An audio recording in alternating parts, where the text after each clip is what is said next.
নিযুক্তিৰ প্ৰক্ৰিয়াটোত আমি অকণমান দেৰি কৰিছোঁ এইটো কাৰণে যে আমি প্ৰথম ভেকেন্সিখিনি উলিয়াই ল'ব খুজিছোঁ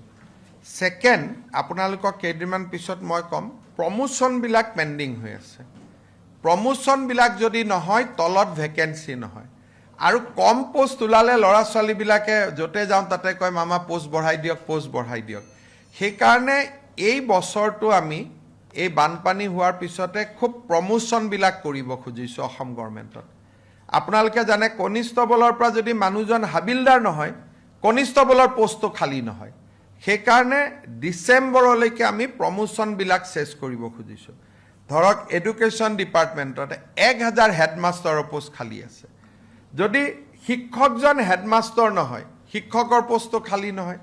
সেইকাৰণে আমাৰ টাৰ্গেটটো হ'ল 2 লাখ ভেকেন্সি ওলোৱা যাতে এই 5 বছৰত আমি 2 লাখ বা মোটামুটি 2 লাখ নিযুক্তি দিব পাৰোঁ সেইকাৰণে এই বছৰটোত আমি প্ৰমোশনখিনি কৰিম যাতে ম্যাক্সিমাম ভেকেন্সি উলিয়াব পাৰোঁ আৰু 2027 চনৰ পৰা আমি এপইণ্টমেণ্টবিলাকৰ কাম আৰম্ভ কৰিম 26 চনটো আমাৰ হ'ল পোষ্ট বিচৰা কাম যে ম্যাক্সিমাম পোষ্ট যাতে আমি বিচাৰিব পাৰোঁ